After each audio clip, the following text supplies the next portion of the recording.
नमस्कार दोस्तों, मैं गोविंद विश्वास आप सभी का इस चैनल पे एक बार फिर से स्वागत करता हूं। जो चैनल पर नए हैं, चैनल को सब्सक्राइब करें, दूसरों से शेयर करें ताकि उनको नए वीडियोस के नोटिफिकेशन मिलते रहें। आज हमारे साथ उपस्थित है शांति काशी जी। शांति जी, आपका बहुत बहुत स्वागत है इस प्रोग्राम में जिसका नाम है अपनी कहानी अपनी जुबानी। नमस्कार गोविंद विश्वास। मुझे आपकी हिंदी बहुत पसंद है। मेरी हिंदी आपके जैसे नहीं है, मैं नहीं, कोशिश पर आप करूंगी। आप बहुत कभी अच्छी हिंदी कभार बोल रही हैं। कभी कभार अंग्रेजी में बोल लूं तो मुझे माफ कर देना, पर मैं नहीं नहीं, जरूर कोशिश बिल्कुल हम कोशिश करूंगी। करते हैं। दरअसल ऐसा होता है, मेरे साथ भी कई बार ऐसा होता है, बट हम कोशिश करते हैं कि हम उसको सुधारने की कोशिश करते हैं। तो कोई नहीं, जी, तो सबका एक। इसलिए मैंने तय किया कि आज मैं हिंदी में बोलना कोशिश करूंगी। ऐसा नहीं कि मैं हिंदी नहीं जानती, लेकिन मौका बहुत कम मिलता है बोलने की, हाँ तो हाँ। आदत नहीं है। ओके। तो थैंक यू, आपने मुझे इनवाइट किया, मुझे बहुत अच्छा मेरा लगा। सवाल जो होता है वो, हर एक आर्टिस्ट की एक डिफरेंट जर्नी होती है इस फील्ड में। जो इस फील्ड में वो आते हैं तो उनका एक कारण या आने का एक जरिया सबका अलग अलग होता है। तो आपकी जर्नी कहाँ से शुरू हुई? स्कूलिंग, एजुकेशन, फिर जैसे श्योर। जो शिक्षक होते हैं वो आपको स्कूल में कोई गाइड करते हैं या कॉलेज में कोई गाइड करते हैं? एक्चुअली मेरी जर्नी थोड़ी अलग है, थोड़ी हटके है। इन द सेंस दैट बचपन में तो मैं पेंटिंग ड्राइंग सब करती थी और काफी अच्छे से करती थी। बट और एक टाइम रहा जब हम 10th स्टैंडर्ड या 12th स्टैंडर्ड में कहते हैं कि हमें क्या करना है करके। तो बिल्कुल। मैंने सोचा था कि मैं आर्ट करूंगी, कमर्शियल आर्ट। मम्मी पापा को मैंने पूछा मुझे करना है, लेकिन उन्होंने साफ मना कर दिया। ओके। क्योंकि हमारा मतलब मैं मिडिल क्लास फैमिली से हूँ, और हमारे फैमिली में ऑल्दो हम लड़कियां हैं, इट इज वेरी इंपॉर्टेंट कि हम अच्छे से हमारा एजुकेशन हो, हम खुद के पैरों पे खड़े रहे। तो हमारा था कि नहीं, आप अपने पैरों पे खड़े रहोगे, अपना कमाओगे, अपनी जिंदगी अपने बलबूते जियोगे, तो आर्ट में तो पैसा नहीं होता, तो आपको हम अलाउ नहीं करेंगे। हाँ तो हाँ। मैंने, जैसे काफी आर्टिस्ट हैं जो घर से भाग गए और उन्होंने परस्यू किया आर्ट, मैंने वैसे कुछ भी नहीं किया। मैं अच्छी बच्ची थी, मैंने कहा ठीक है, मम्मी पापा कह रहे हैं तो। मेरी पढ़ाई मतलब एकेडमिकली मैं ठीक थी, तो मुझे ऐसा कुछ नहीं था कि मैं एकेडमिक्स नहीं करूंगी, मैं सिर्फ आर्ट करूंगी। शायद उतनी इच्छा तब नहीं थी, पता नहीं। ये इनफैक्ट कहाँ की मैंने, बात है, बॉम्बे की ही? बॉम्बे की ही बात है। हाँ, मेरा बर्थ हुआ नागपुर में, मम्मी ओके। नागपुर से है। हाँ हाँ। और बचपन मेरा नागपुर में गया, और मतलब एट द एज ऑफ 7 हम लोग बॉम्बे शिफ्ट हुए। तो ओके। 7 साल की उम्र से मैं बॉम्बे में। हाँ और हाँ। मैं कॉन्वेंट स्कूल गई, और बाद में कॉलेजिंग मेरा SIES में हुआ। ओके। फिर ऐसा था कि बिना मम्मी पापा को कहे मैंने एक चीज करी। जो NID का एप्लीकेशन मैंने न्यूज़पेपर में देखा। अभी हम्म। NID क्या है मुझे कुछ भी नहीं मालूम, लेकिन मैंने देखा डिजाइन एंड ये सब, तो मैंने अपने आप मैंने फिल किया, फॉर्म भेज दिया। उनको बिना बताए मैंने एग्जाम भी लिख ओके। दी। मतलब तभी कुछ वो उसका सीरियसनेस नहीं पता था, मैंने सोचा हाँ लिखते हैं, ऐसा कुछ है, चलो देखते हैं। और मुझे बुलावा आया इंटरव्यू के लिए वाह। NID से। और तभी मम्मी पापा को बताना पड़ा कि ऐसा ऐसा ऐसा है, इंटरव्यू आया। और उनको भी ये फील्ड में कोई नॉलेज नहीं है। हमारे घर में सब लोग मतलब नॉर्मल, जैसे इंजीनियर, मेडिकल, IAS ऐसे टाइप के लोग हैं, और उनको आर्ट का कुछ भी नहीं पता, और ना कोई इंटरेस्ट थी टू बी ऑनेस्ट। क्योंकि जब हम मिडिल क्लास होते हैं हमें होता है कि हम अच्छे से पैसे कमाए, जिंदगी अच्छी रही, राइट। आर्ट तो बाद में आती है जब हम एक लेवल पे पहुंचते हैं, या फिर आई थिंक शायद होता है लोगों में, लेकिन हमारे फैमिली में नहीं। तो तो मैं गई इंटरव्यू के लिए, बिना कोई प्रिपरेशन, मेरे पास ना पोर्टफोलियो था ना कोई एडवाइस करने वाला था। तो वहां तो मुझे कुछ भी नहीं पता था, तो ऑब्वियसली मुझे नहीं मिला वो साथ। हाँ हाँ। बिकॉज मेरा कोई प्रिपरेशन नहीं था, मैं सिर्फ वहां गई, मैंने सोचा इंटरव्यू है, चलो बिंदास इंटरव्यू दे देते हैं। बट एक एक नॉलेज और हो गया कि कैसे इंटरव्यू होता है व कैसे एग्जाम होता है। नहीं, मुझे ना वहां जाके पता चला कि लोग कितना प्रिपेयर करते हैं। ओके। मतलब वहाँ करीब आई थिंक 25 लोग आए होंगे ऑल ओवर इंडिया। 100 लोग थे बॉम्बे से, अभी भी मुझे याद है। मैं ये आफ्टर और आफ्टर एक 12th ना? After 12, okay. आफ्टर 12 दो लोग थे, मैं थी at the age of 17 I remember. और एक थी, she was the daughter of Nehru centre, Nehru science centre है ना जो एस्ट्रोनॉमी वाला, जी। उनके डायरेक्टर की बेटी। और काफी लोग आई थिंक नॉर्थ ईस्ट से भी थे, and they were very smart. और बहुत सारा प्रिपरेशन, मतलब मुझे clay for the first time हाथ में दिया और बोला बनाओ कुछ। मैंने क्ले कभी जिंदगी में देखा नहीं था, मुझे नहीं पता था। तो मैं एकदम से आउट हो गई, व्हाट यू से, आउट हो गई। सो तो school but I school saw में ऐसा कुछ ना, गाइडेंस नहीं मिला? नहीं, ओके। जैसे हम आज स्कूल को बताते हैं ना कि स्कूल में आर्ट का कोई बिल्कुल। चर्चा नहीं होता है, कोई इंटरेस्ट नहीं दिखाते हैं टीचर्स। आई थिंक शायद गवर्नमेंट स्कूल या अलग तरीके के स्कूल होंगे जहाँ आजकल इंटरनेशनल स्कूल में काफी आर्ट को महत्वपूर्ण समझा आजकल तो जाता सभी है। जगह हो बट रहा है। रेगुलर, हाँ, रेगुलर स्कूल्स आप देखो तभी भी वैसे ही थे। मतलब हम आर्ट आर्ट पीरियड होता था एक, और एक आर्ट टीचर थी, कुछ झाड़ू बकेट वगैरह रख के करो स्टिल लाइफ, या कुछ मेमोरी ड्राइंग करो। कोई किसने एनकरेज वैसे नहीं किया, और मुझे भी खुद का ये नहीं था, क्योंकि मुझे लिटरेचर में बहुत इंटरेस्ट थी। मेरे पापा बचपन से ही बहुत सारे बुक्स लिया करते थे हमके लिए, हमारे लिए। हम्म। और हमारा घर बुक से भरा हुआ था। ओके। तो हमारा छोटा सा घर है बॉम्बे में। और वो छोटे से, आपको पता है बॉम्बे के घर कितने छोटे होते हैं। और वो बिल्कुल। छोटे से घर में हमारे लिए रहने के लिए जगह नहीं था, लेकिन एक कमरा वो फिल्ड विद, सीलिंग से फ्लोर तक, चारों दीवार, नीचे भी फ्लोर पे बुक्स। और हम बच्चों को तो बहुत मजा आया, क्योंकि आप जाओ वो कमरे में, आपको जो चाहिए जैसे सब मिल चाहिए गया। बुक्स मिल जाते थे सब। फिलोसफी के, रिलीजन के, स्टोरीज, लाइक राइट फ्रॉम बचपन के, जैसे एनिट ब्लाइटन वगैरह होता था, तो Agatha Christie, to Somerset Maugham. मतलब अंग्रेजी में। मैं अनफॉर्चुनेटली तमिल, लेकिन तमिल और मराठी के बुक्स तो मैंने पढ़े नहीं। काफी सारे, मतलब ये सब बुक्स, बहुत सारे लिटरेचर के पढ़े। एंड हमको जैसे, मैं हमेशा कहती हूँ जैसे अलादीन का गुफा था ना, चिराग, हाँ। वैसा रहा हमको वो कमरा। तो more than art I would say literature ज्यादा जिंदगी में लाइक इंटरेस्ट रहा। बट हैविंग सेड दैट, मुझे इंग्लिश में बहुत दिलचस्पी थी। बट वो भी, क्योंकि मैं पढ़ाई में मतलब फिर वो ठीक ठाक एनआईडी नंबर वाला किस्सा लेके, क्या हुआ? हाँ, एनआईडी वाला किस्सा फिर मुझे नहीं मिला, वो लड़की को मिला। आज भी मैं सोचती हूँ वो कौन है, मुझे नहीं पता उसका नाम। लेकिन मुझे ओके। याद है कि हम दो लोग थे मुंबई से, हाँ उसको हाँ। मिला और मुझे नहीं मिला।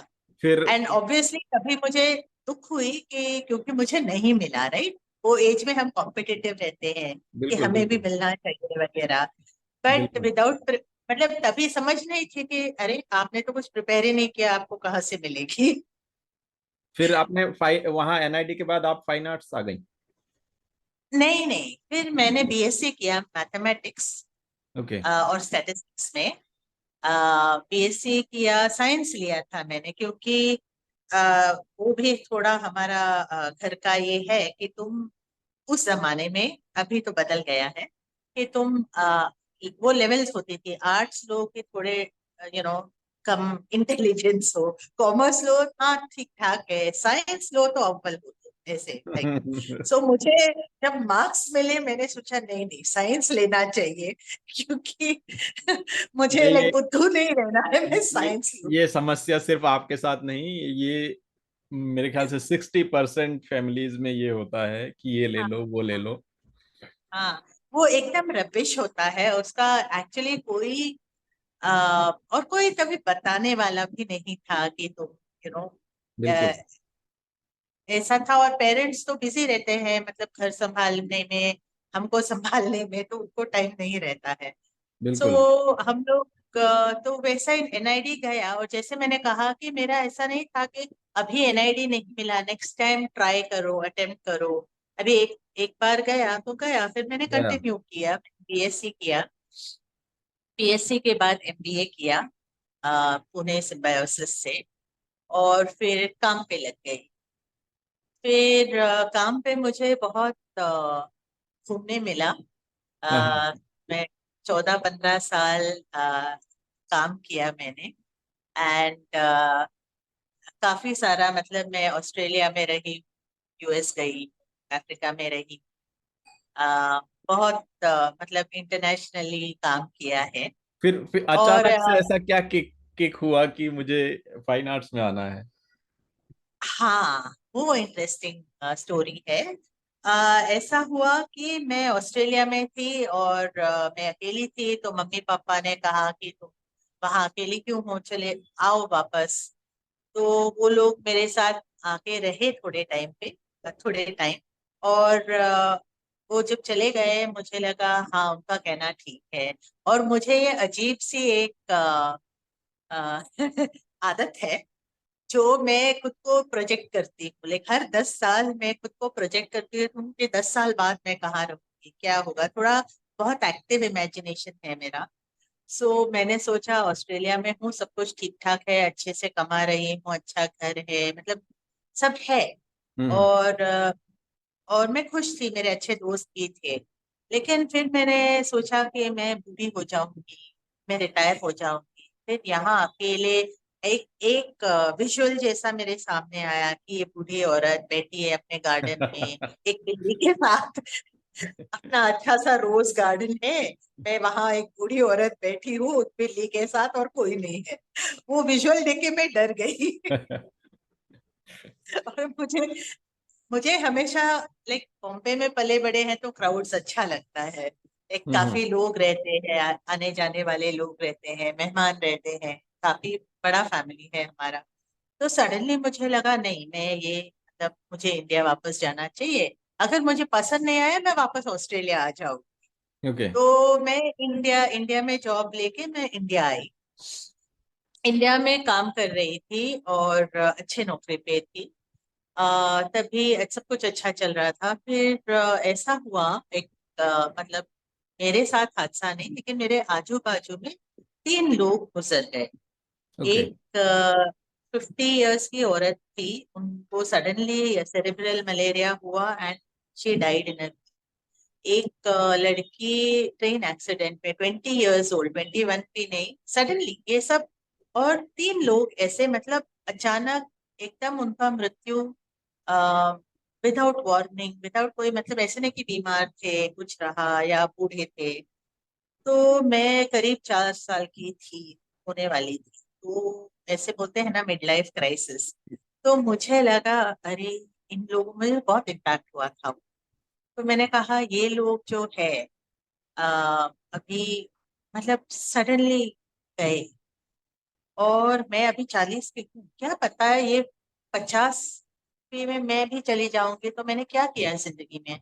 मतलब हम्म। मैंने अच्छा खाया पिया, घूमी, पैसे कमाए, दुनिया देखी, सब कुछ है मेरे पास, लेकिन एट द एंड मेरे पास एक्चुअली क्या है और मैंने किया क्या है, तो मैं क्या करना चाहती हूँ। सो ये जब मैंने सोचा कि चलो 1 साल, क्योंकि इंडिया में हम लोग ऐसे काम करते हैं कॉर्पोरेट में कि हम हमारे पास किसी के लिए टाइम नहीं रहता। मैं वापस आई फैमिली के लिए, मतलब मम्मी पापा है, बहन है, काफी लोग हैं, लेकिन किसी के पास मेरे लिए वक्त था, और मेरे मेरे पास किसी के लिए वक्त नहीं रहा। हम्म। तो मैंने सोचा कि ये कैसी जिंदगी है जब हम कुछ भी नहीं कर पाते अदर। मुझे मेरा काम तो पसंद था, मैं एंजॉय कर रही थी, बहुत पसंद था। और लोग भी ठीक ठाक थे, तब फ्रेंड्स आप बने थे तब वापस। आप पेंटिंग या ड्राइंग करती थी? नहीं, तो सुनिए, तो क्या हुआ कि ये जो डिसीजन मैंने लिया, तो मैंने सोचा 1 साल मैं नौकरी से सबैटिकल बोलते हैं, छुट्टी ले लेती। वो हम्म। 1 साल में मुझे जो मर्जी है वो मैं करूँ। ये बकेट लिस्ट मूवी आई थी ना, उसके पहले वाली बात है। Bucket okay. लिस्ट बाद में आई। तो मेरा ये बकेट लिस्ट था कि मुझे जो करना है, मुझे योगा करना था, हेल्थ पे फोकस करना था, मुझे म्यूजिक सीखनी थी वापस। मैंने म्यूजिक सीखा है बचपन में। तो ये सब जो भी मेरी इच्छा है मैं कर 1 साल। उसके बाद मेरे पास काफी क्या बोलते हैं एक्सपीरियंस है, कोई भी मुझे नौकरी दे देगा। मुझे कभी शक नहीं थी कि मुझे नौकरी नहीं मिलेगी। मुझे हम्म। हमेशा अच्छी नौकरी मिली है। सो ये डिसीजन मैंने लिया। और मैंने नौकरी से 1 साल छुट्टी ली। कि 1 साल मैं 2008 31 दिसंबर मैंने नौकरी छोड़ दी। 1 जनवरी 2009 से 1 ईयर का छुट्टी मेरा तय था कि 1 ईयर उसके बाद मैं वापस काम पे चली जाऊंगी। ये साल में जो करना है कर, ताकि अगर मैं 50वीं साल में मर जाऊंगी कोई बात नहीं। ओके। सो मैं वो पहले 3-4 महीने मैंने आर्ट वापस शुरू किया। एक आर्ट ग्रुप फॉर्म किया। हमारे जो मेरे साथ जो कॉलीग्स थे उनको आर्ट पसंद थी। हमने एक सर आइडेंटिफाई किया, वो सर को हमारे ग्रुप का मतलब सर बनाया। तो हर हफ्ते में एक बार वो आते थे मेरे घर, बाकी सब लोग भी आते थे। और हमने आर्ट क्लासेस शुरू की। मतलब उन्होंने हमें सिखाना शुरू किया। मैंने वापस आर्ट करना शुरू किया। फिर मैं म्युनिसिपल स्कूल में जाके मैंने ये टीच इंडिया में मैंने टीचिंग किया। ओके। फिर योगा ज्वाइन किया। फिर मतलब दोस्तों से वापस कांटेक्ट रखना शुरू किया। वो जो तो सर ये आते सब थे वो किया। आर्टिस्ट थे? हाँ, वो जो सर आते थे वो आर्टिस्ट थे? हाँ, वो आर्टिस्ट हैं। क्या नाम है वो उनका? अभी भी आर्टिस्ट हैं। उनका नाम है भट्ट। अच्छा। ओ गॉड, मैं सर सर बुला के भट्ट, अभी दूसरा नाम उनका कोई बात नहीं। स्टूडेंट। मैं बताती हूँ, आएगी याद मुझे। वो अभी भी जिंदा है। वो ओके। 86 या 87 कुछ है, अभी अहमदाबाद में है। और उनकी उनकी कहानी तो और भी अलग है। ओके। बहुत स्वीट है सर। और anyway, that is digressing, but sir is बिल्कुल, हम आपके फैंटास्टिक। आपके स्टोरी पे फोकस करते हैं। हम जानना थोड़ा फिर मैं चाहेंगे। उनकी, हाँ, वहां बिल्कुल चली बिल्कुल। जाऊंगी तो थ्रेड और किधर नहीं को नहीं, पॉइंट बिल्कुल। किया। सो ये सब मैं कर रही थी। फिर जी। मेरे मम्मी पापा का 50th वेडिंग एनिवर्सरी हुआ। मैंने हम्म। काफी क्रिएटिव ये किया, स्क्रिप्ट लिखा। फिर स्क्रिप्ट का एक वीडियो ये किया हम लोगों ने, मतलब एक्ट करके मम्मी पापा जैसे उसको वीडियो फिल्मिंग किया। फिर उनके लिए बनाया, काफी क्रिएटिव। मतलब पूरा दिन मैं बिजी थी, एंजॉय हाँ। कर रही थी, रात के 12 बजे तक काम कर रही थी बिना पैसे के। और ये काफी क्रिएटिव काम किया, मुझे बहुत पसंद आया। फिर मेरी बहन का बर्थडे आ रहा था मई महीने में, और अप्रैल में मैंने सोचा उसके लिए पेंटिंग बनाना चाहिए। और वो शिव की भक्त है।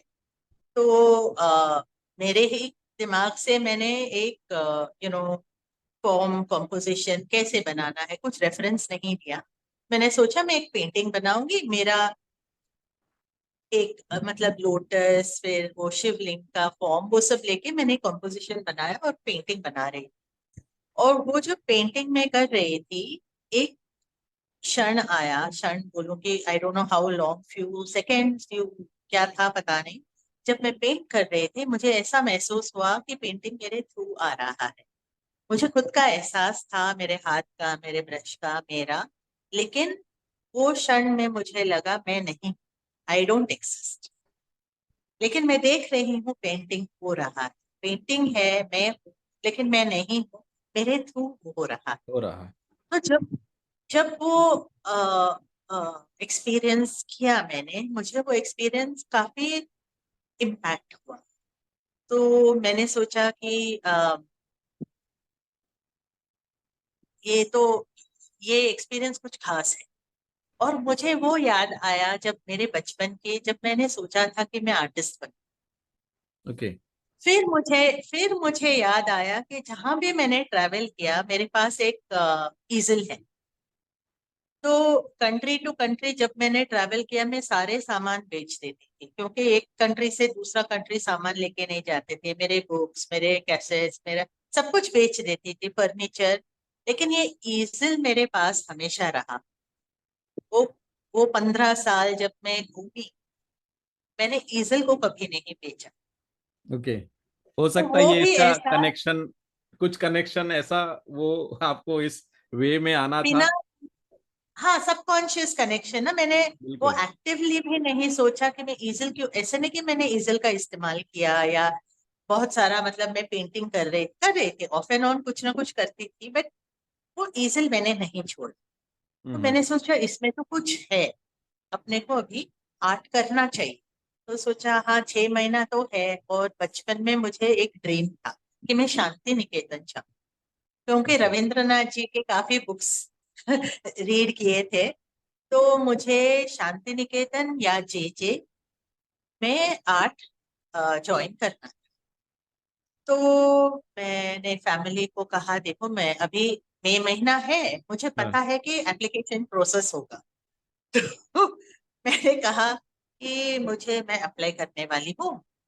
तो लोग घबरा गए घर पे, बोले ये तो पकड़ा गई है। पहले मतलब अच्छे खासी नौकरी थी, ठीक है, उसने कहा 1 साल छोड़ देती हूँ, पर वहाँ लेकिन अभी तो कह एज रही, लिमिट नहीं है? सुनिए। हाँ, है, है। है, ओके। है। सो ऐसा हुआ कि मम्मी ने कहा तुम तो पगला गई हो, नहीं, ये क्या बात हुई, अभी तुमने नौकरी छोड़ी, अभी बोल रही हो आर्ट करने वाली हो। आई, तुम, ये नहीं हो सकता, ये कैसे। तो मैं तो, और मुझसे कहा गया कि तुम तो अभी 40 की हो, तुम्हें कौन एडमिशन देगा। हाँ। अभी मुझे किसी को ऐसे मुझे नहीं कहना चाहिए। एक बार किसी ने मुझे चैलेंज कर दिया कि तुमको कौन एडमिशन देगा तुम्हारे उम्र में। तो हाँ। मैंने ठान लिया कि मैं लूंगी ही लूंगी एडमिशन। ओके। तो मैंने कहा आप लोग कुछ भी कहे, मैं तो प्रोसेस शुरू करने वाली। मैं जे गई, तभी शिंत्रे सर करके थे, अभी वो गुजर गए। तो ओके। शिंत्रे सर से पहले मिली मैं। वो स्कल्पचर में सिखाते थे, बहुत अच्छे आर्टिस्ट थे, but unfortunately he passed away young, मेरे उम्र के थे। और वो हम्म। सर थे और मैं ज्वाइन करने वाली थी, तो मैं उनसे मिली। फिर उन्होंने कहा बॉम्बे यूनिवर्सिटी में एज लिमिट नहीं है। ओके। वो मुझे नहीं पता था। शांति निकेतन में है एज लिमिट। और जेजे में? इसमें भी है। हाँ, जेजे में? जे में नहीं। ओके। जे में नहीं है क्योंकि बॉम्बे यूनिवर्सिटी के अंडर आता है। ओके। हमारे जो एग्जाम्स होते हैं वो बॉम्बे यूनिवर्सिटी से हमको सर्टिफिकेट मिलता है। ओके। सो क्योंकि आज मैंने, आज के टाइम में मेरे ख्याल से सभी कॉलेजेस में हो गए हैं एज लिमिट। हम लोगों के समय भी नहीं था ये ये। 2009 आपके की बात। जेजे में आपके और टीचर्स कौन थे जो जिनसे आपने कुछ लर्न किया हो? Actually, I would say JJ में, so I got admission to Rachna, JJ and Shanti Niketan, तीनों ओके। से। मैंने अप्लाई किया तीन में, और शांति निकेतन ने मुझे कहा कि आपका हमने स्पेशल पैनल बनाया, हम्म। आपने अपना पोर्टफोलियो भेजा। यूजुअली हम नहीं देते, 25 years कट ऑफ है, but you are very lucky, हमने आपको देने का डिसाइड किया, so you are very lucky. But मैंने सोचा Shanti Niketan is very far from Mumbai and it is hmm. Quite rural.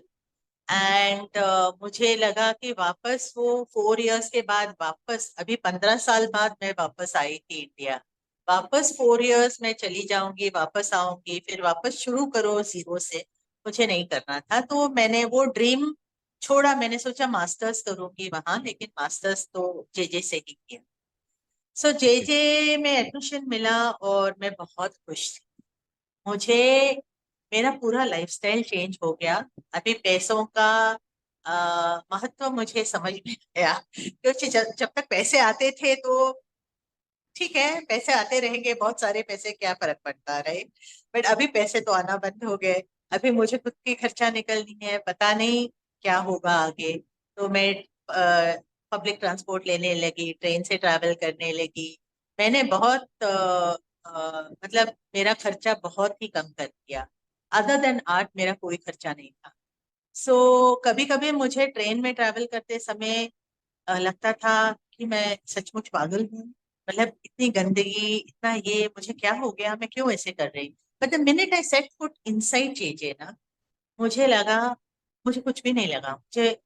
मैं वापस 18 साल की हो गई, और बच्चों के साथ मैं ऐसे ही झगड़ा करती थी, ऐसे ही रहती थी जैसे मैं 18 साल की हूँ। ओके। जब मैं गेट के अंदर थी, और वो भी मेरे साथ ऐसे ही करते थे। मतलब कभी नहीं कि ये मतलब एकदम सीनियर है या हमसे अलग, कभी उन्होंने ऐसे ट्रीट नहीं किया। वो भी मुझे जैसे मैं 17-18 साल की हूँ वैसे ही ट्रीट किया, और मैंने भी खुद को ऐसे ही रखा। बहुत मजा आया, और मैंने सीखा ज्यादातर बच्चों से।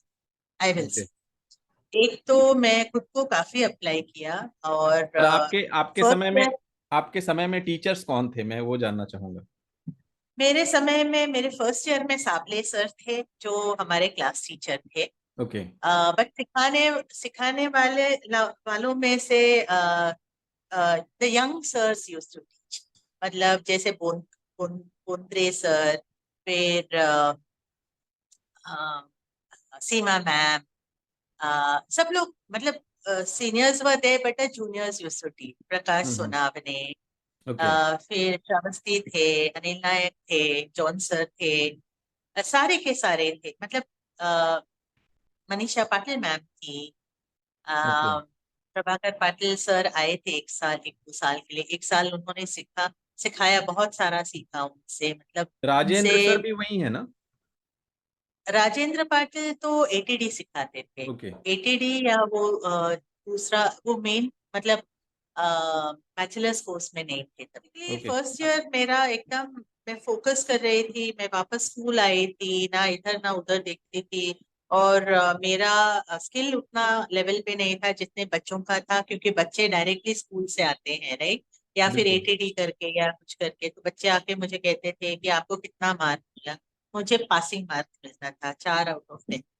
सो लेकिन मुझे वो कभी लगा नहीं कि मुझे इतने कम मार्क्स मिल रहे हैं। मेरा काम इतना, हर असाइनमेंट में 4-4 बार कर रही थी, फिर भी मुझे 4 मार्क मिलते थे। जब भी अभी मैं देखती हूँ, मुझे लगता है कि मुझे फेल करना चाहिए देना था उनको। कैसे तो मैं पास हो गई फर्स्ट ईयर में। तो फर्स्ट ईयर मेरा ऐसा चला, लेकिन मुझे जितना सेटिस्फैक्शन मिला सीखने में, तो मैं एकदम फोकस थी। और slowly slowly slowly final year तक जब मैं आई, तब मुझे यूनिवर्सिटी रैंक मिला। सेकंड थी यूनिवर्सिटी में। तो ओके। मेरा इतना इम्प्रूवमेंट हुआ ओवर टाइम।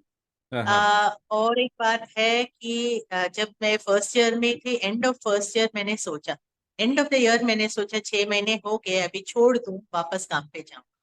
सो मैंने सोचा नहीं, अभी तो मैंने शुरू की, 1 साल खत्म करने के बाद मैं छोड़ के जाऊं। 1 साल बाद मुझे 50% मिला शायद। तो मैंने सोचा, मैंने कभी जिंदगी में 50% नहीं लिया एकेडमिक्स। मैंने सोचा ये मैं इतने खराब कर रही हूँ एकेडमिक्स में, छोड़ दूं मैं? तो मैंने सोचा नहीं, मुझे जहाँ जितना सेटिस्फेक्शन मिल रहा है मुझे कंटिन्यू करना है। अभी no no looking back. So that was the start of my journey, and no okay. Looking. पर जैसे एक होता है ना कॉलेज लाइफ में, जो आप जिस कॉन्सेप्ट को लेके काम करते हैं, फोर्थ ईयर तक तो आ ही जाता है कि हमें किस लाइन में हम अपना काम का एक डायरेक्शन देखेंगे। तो उस समय क्या जिस जे में जैसे पोर्ट्रेचर या जो स्टिल लाइफ या लैंडस्केप नॉर्मल ये होता है, तो आप किस विषयों को लेके उस समय काम करती थी? मुझे मैंने सोचा था कि मैं पोर्ट्रेचर में ओके। करूंगी। फाइनल ईयर तक मैं पोर्ट्रेचर लूंगी, because until third fourth year जब आप आते हो, आपको चूज करना पड़ता है, या क्रिएटिव पेंटिंग या पोर्ट्रेचर, एंड ड्राइंग या प्रिंट। सो मैंने सोचा था मैं पोर्ट्रेचर लूंगी, लेकिन मैंने एक कैलकुलेटेड डिसीजन किया, क्योंकि मेरे पोर्ट्रेचर में कंसिस्टेंसी नहीं था। कभी कभार बहुत अच्छे से कर लेती थी, कभी कभार एकदम खराब करती थी। तो मुझे कहीं था कि अगर एग्जाम में, फाइनल एग्जाम में जाके मैंने बहुत खराब कर दिया पोर्ट्रेट, तो मैं फेल हो जाऊं, और मुझे हम्म। फेल नहीं होना था। सो मैंने क्रिएटिव पेंटिंग लिया, जो मैं एंजॉय करती थी। और आई ओके। थिंक सही डिसीजन लिया मैं। तो हम्म। क्रिएटिव पेंटिंग किया मैंने, और मैंने प्रिंट छोड़ दिया, क्योंकि मुझे प्रिंट में वो काफी सारे केमिकल्स, मुझे प्रिंट बहुत पसंद है, like I love would cart, line cart, वो सब। बट क्या होता है कि वो ज्यादातर थोड़ा अ, अपना ड्राइंग स्ट्रांग होना चाहिए पहले प्रिंट करने के लिए, क्योंकि दैट विजुअलाइजेशन एबिलिटी होनी चाहिए before you actually do print. So मुझे लगा कि नहीं, पहले मेरे ड्राइंग स्किल्स को मैं इम्प्रूव करूं, फिर प्रिंट तो कभी भी सीख सकती। सो बिल्कुल। मैंने प्रिंट को छोड़ दिया, ड्राइंग लिया। तो हम एक काम करते हैं, आपके प्रेजेंटेशन के साथ बातचीत को आगे बढ़ाते हैं। जी।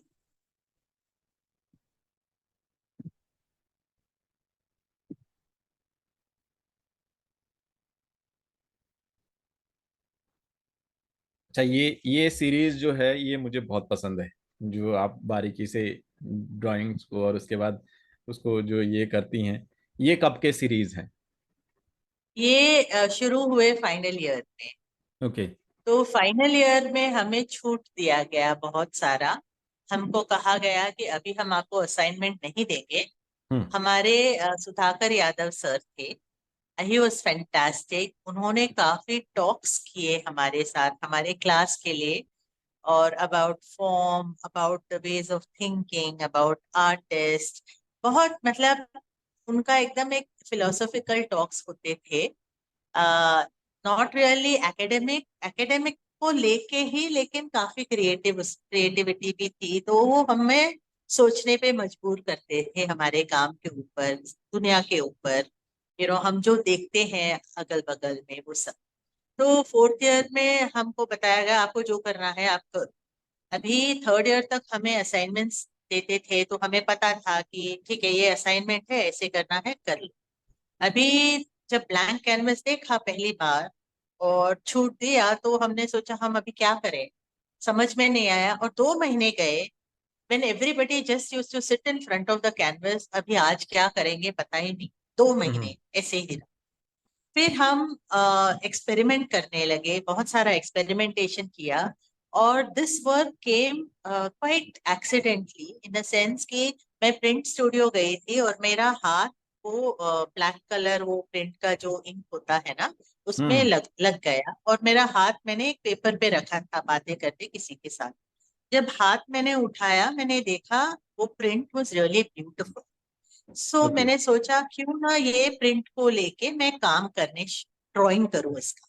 हाँ तो हाँ। प्रिंट को मैंने एक्सपैंड किया, और उसमें से मैंने स्मॉल स्मॉल एरियाज एक्सपैंड करके उसमें मुझे जो दिख रहा था, ये मेरा सेंटर ऑफ द हैंड है, ये वाला जो है, उसके जी, लकीरें जो है दिखती है। ये वाला पार्ट। सो वो ये वाला काम अभी जो हम स्क्रीन पे देख रहे हैं, इट इज जी। The centre of my palm. So okay. इसमें मुझे जो भी दिखा, अभी आप बोलो कि थोड़ा इमेजिनेशन है, तो मैंने सपोर्ट लिया वो प्रिंट का। बट ऑब्वियसली ये इमेजिनेशन भी है, मेरे लकीरें वहां है, लेकिन उसमें से जो निकल रहा है वो थोड़ा रियल, थोड़ा इमेजिनेशन सब मिक्स करके हो गया। तो ये हम्म। सीरीज तभी शुरू हुई। और वो पहला वाला जो आपको बहुत अच्छा लगा, the first ever, it's actually made out of my hand imprint.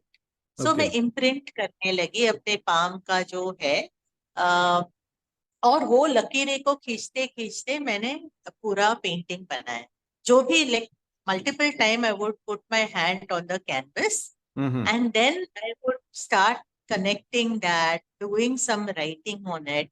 वो कॉम्पोजिशन जैसे एक साथ आ गया, तो पेंटिंग ये बन गया था। ये पेंसिल नहीं है? ये वाला पेंसिल है, सबसे पहला वाला जो आपने अच्छा, दिखाया ये वो। ये वाला। नहीं, हाँ ये एक्रेलिक है, ये मल्टीपल हैंड इम्प्रिंट से बना हुआ है। मतलब ओके। मेरा हाथ इंक में डाल के, एक्रेलिक में डाल के मैंने उसका इम्प्रिंट मतलब ठप्पा निकाला। हाँ हाँ। ये सब हैंड इम्प्रिंट्स के ड्राइंग्स हैं। तो ओके। ये ड्राइंग्स चारकोल एंड पेंसिल से बनाए हुए हैं। हाँ हाँ। तो ये भी आप देखो तो इम्प्रिंट किया, और इसके ऊपर में वो जो लकीरें हैं उनको जोड़ती गई। Okay. So that was the thing कि मुझे मुझे कुछ मतलब ऐसा मेरा जर्नी शुरू हुआ कि मुझे मेरा कहीं mark, it is like mark making बोलते हैं, मार्क छोड़ना था। And I was actually using my palm to hmm. Make a mark. क्योंकि ये अगर हम देखने जाए ना, तो ये एक टॉप व्यू का एक सरफेस दिखता है, हम अगर गूगल हाँ पे देख रहे हैं तो उस तरह से। हाँ तो कई बार ऐसा हाँ। अनकॉन्शियसली भी हम ऐसी चीजें हम अपने काम में ढूंढते हैं या सर्च करते हैं जो आपको थ्री डायमेंशनली कहीं ना कहीं कनेक्ट करता है। और वो हाँ वही कनेक्शन बाद में रियलाइज होता है, अरे ये क्या बन गया ऐसे करके। और मेरे हाँ। ख्याल से तो वो शोध जो है वही चलता रहता है रेगुलर, और उसी पाथ पे आर्टिस्ट चलता रहता है। एब्सोल्युटली। और ये दिस हैपेंड, इसके लिए मुझे अधिवरेकर अवार्ड मिला था फाइनल ईयर में। हम्म। ये पेंटिंग के लिए। तो ये जो टेक्निक या जो भी आप कहे, इट जस्ट इवॉल्व ऑर्गेनिकली, ना मैंने रेफरेंस लिया था ना किसी को, मतलब ऐसे ही मुझे लगा ऐसा करना चाहिए और ऐसे हो गया। ओके। ये मेरे मम्मी पापा हैं स्क्रीन पे आप देख रहे हो, अभी 2022 में मेरा सेकंड सोलो हुआ। तो ओके। जब भी मेरे एग्जीबिशन हुआ है, उनको ही बुला के, क्योंकि उनके वजह से आज मैं यहाँ